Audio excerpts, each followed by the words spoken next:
IMF 이후에 처음으로 내년에 이 경제 전망이 2%대 성장을 할 거다.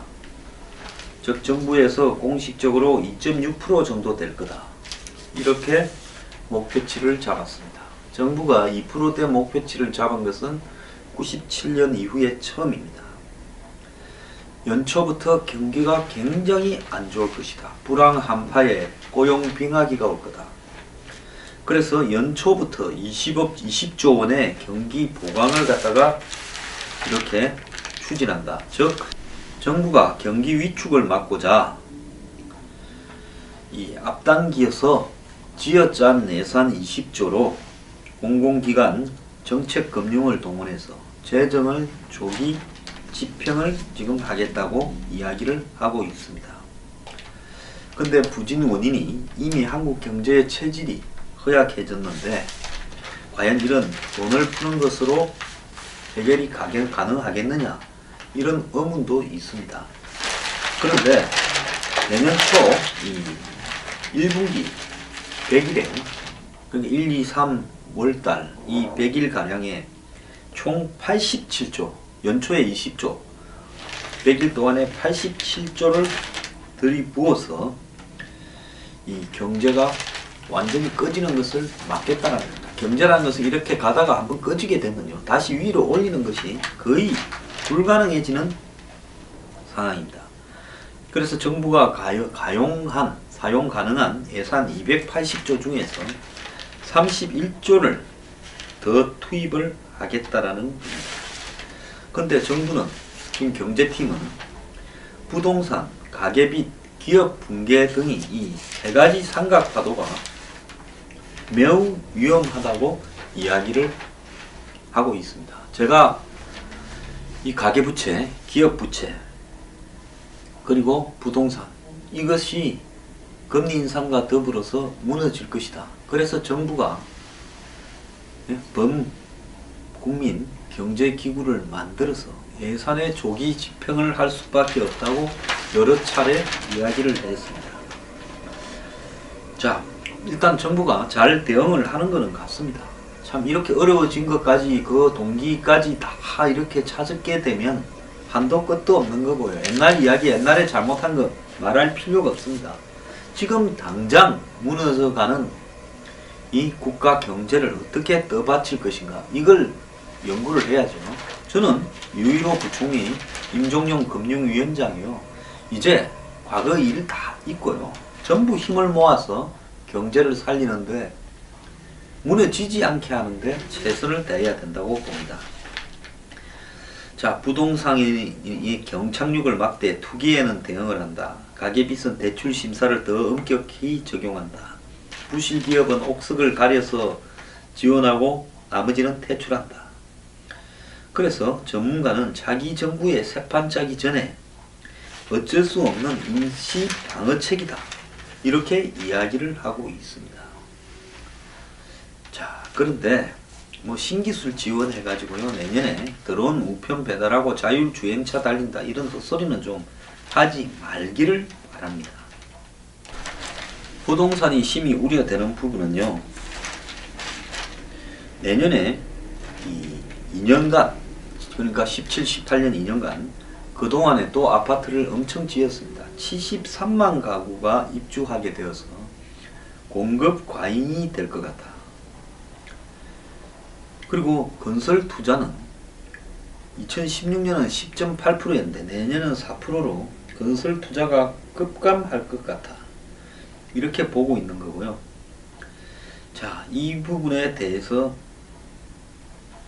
한마디로 건설 경기가 완전히 무너가는 부분에서 정부는 그렇다고 해서 한국의 서민들이 주거 문제가 해결될 수 있다, 저는 그렇게 보지도 않습니다. 자, 이렇게 많이 공급하는 이런 가구들에서 미분양이 이제 발생하기 시작하면서 집값이 떨어져 가겠지만, 내년같이 경기가 악화된 상황에서 집값이 떨어져 간다고 서민들이 집을 살 수도 없을 겁니다. 그래서 이 코너에 내몰린 서민들이 도대체 이 주거 문제에서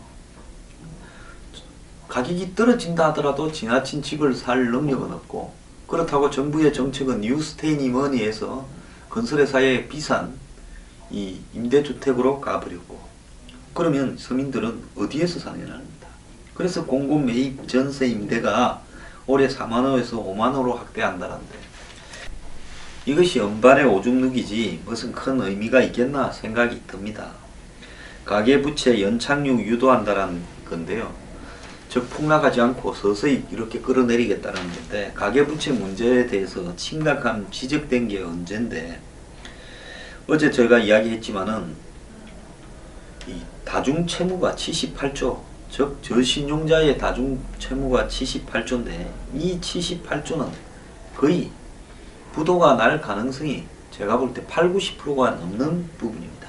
최근에는 153조에 달하는 이금융권 주택담보대출이 내간으로 꼽히고 있습니다. 이 은행권에서는 고정금리가 42.5%인데 저축은행, 보험사 등의 이금융권에서는 고정금리가 15%고 85%가 변동금리라는 겁니다. 그러니까 내년에 이제 미국발 금리 인상이 시작이 되면 한국 금리도 5% 이상으로 오를 가능성이 거의 확실한데, 그렇게 되었을 때 과연 제2금융권의 대출금리는 얼마나 더 높게 가겠습니까? 8%, 9% 막 이렇게 위로 올라가지 않겠습니까?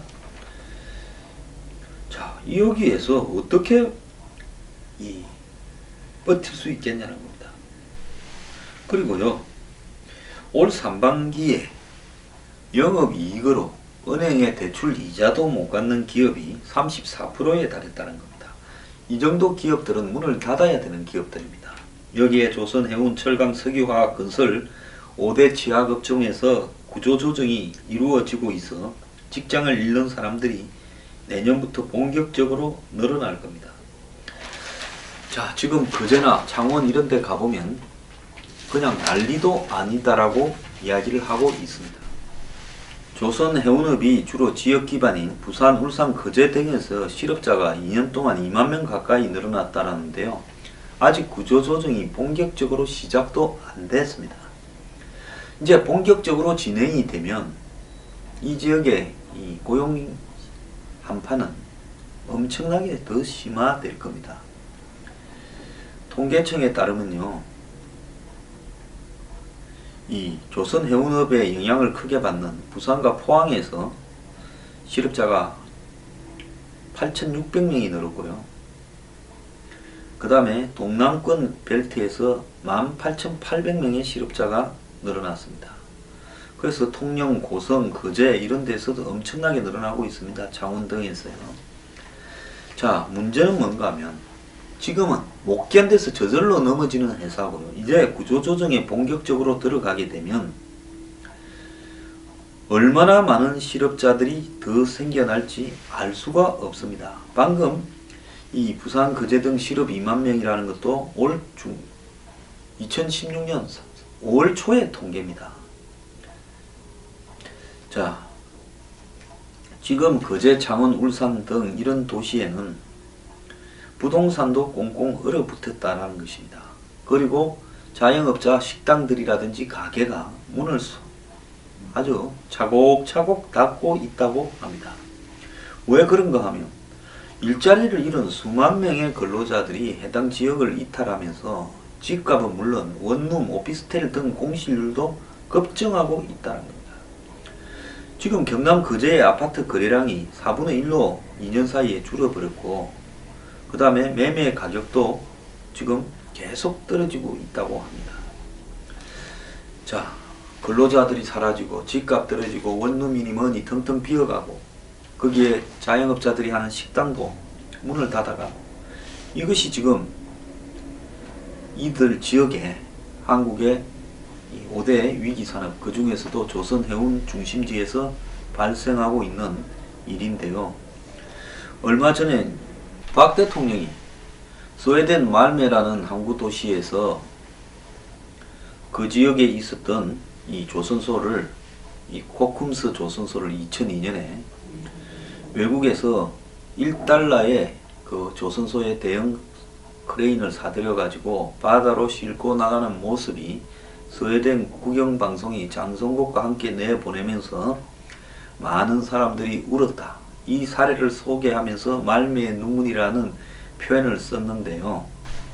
이 크레인을 해체해 가지고 아마 울산에 설치를 한 것 같습니다. 그런데 이제 이 울산이나 마산에서 다시 대형 조선소 크레인들이 이 해체되어서 지금 나가고 있으니 이제 한국판 말미의 눈물이 되고 있다는 겁니다. 자, 지금 이런 마산, 울산 같은 이런 도시, 거제 같은 도시에서 뿐만 아니라 지금 거제 통영 고성에 이르기까지 남해안 조선업 벨트 전역에서 지금 경제는, 지역 경제는 초토화되고 있습니다. 자, 아까 말한 대로 아파트와 원룸은 불이 꺼지고 식당은 손님이 없어 판이만 날리고 부동산 가격이 하락을 하고 있습니다. 그 어쩌다가 10년 전에 잘 나가던 한국조선이 이렇게 됐냐? 자, 가장 큰 문제는요, 지나치게 조선에 있어서 과잉 투자하고 경영자들은 안이하게 무분별하게 확장하고 정부 부서는 이 부분을 조정하지 못하고 그냥 내버려 두고 조선업에 대해서 이렇게 지원만 했습니다. 수주만 하면 무조건 정부에서 개런티를 금융적으로 해줬습니다. 금융감독원은 감독도 안 하고 은행들은 단기 이익을 추구한다고 화랑인 산업에 돈을 빌려줬습니다. 이러는 사이에 중국을 비롯한 후발국들이 맹추격을 해왔는데 한국은 눈 딱 감고 덩치 불려서 참 따뜻하다, 돈이 굴러 들어온다고 이러다가 어느 날 경기가 나빠지고 후발국들이 우리 수준의 배들을 우리보다 훨씬 싸게 만들면서 이젠 한마디로 옛날 경상도 말로 짜고 났다, 많이 먹어갖고 채했다라는 현상이 나버린 겁니다.